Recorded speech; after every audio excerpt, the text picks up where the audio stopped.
नमस्कार सर्वांना मकर संक्रांतीच्या खूप खूप शुभेच्छा। आणि आज मी बनवणार आहे मकर संक्रांतीला जे बनवतात असे तिळगुळ।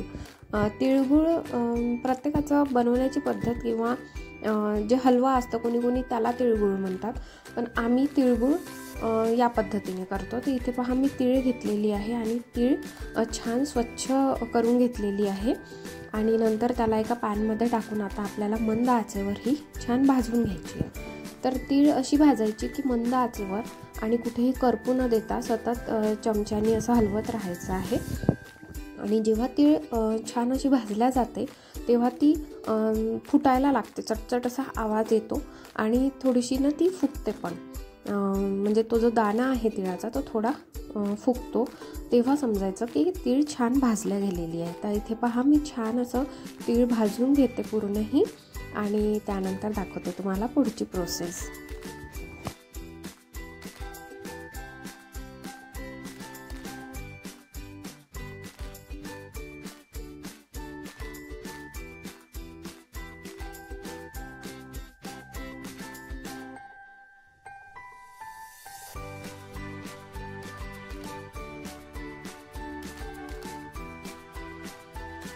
तर तीळ भाजून झालेली आहे आणि याला करायचं आहे पहिले थंड, गरम गरम नाही आपल्याला हे करायचं आहे, याला थंड करायचं आहे। आणि तीळ थंड होईपर्यंत इथे मी जो गूळ आहे आपल्याला तिळाला लागणारा तो मी इथे किसून घ्यायचा आहे किंवा फोडून घ्यायचा आहे, चाकूनी असे तुकडे पण केले ना तरी चालते। तर इथे पहा तीळ आता छान अशी भाजलेली आहे आणि मी ह्याला एका ताटामध्ये पसरवून घेतलेली आहे थंड करायला। आणि इथे पहा गूळ मी कट करून घेतलेला आहे।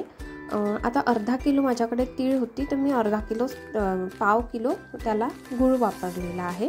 तुम्हाला जर जास्त हवं असेल तर थोडा जास्त गूळ टाका। आणि इथे पहा वेलची घेतलेली आहे, तर वेलची मी अशीच यूज करणार आहे। याला पावडर तुमच्याकडे असेल तर पावडर पण टाकू शकता, असं काही नाही आहे। तर आता पहा इथे तीळ छान थंडगार झालेली आहे, तुम्ही बघू शकता चटका लागत नाही आहे या तिळीचा।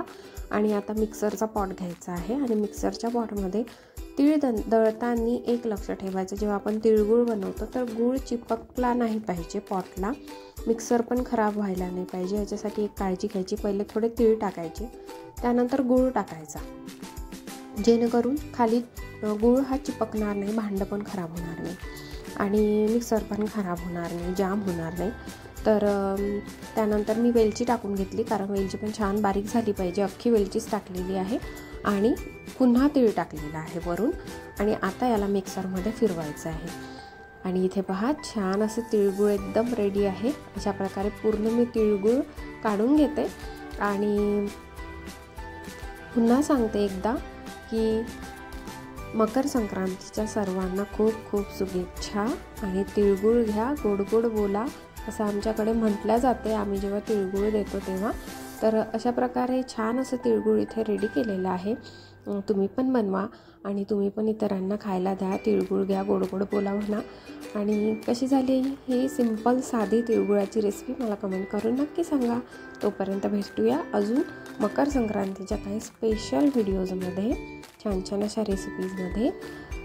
माझ्या चॅनलला प्लीज सबस्क्राईब करा आणि व्हिडिओला लाईक करा।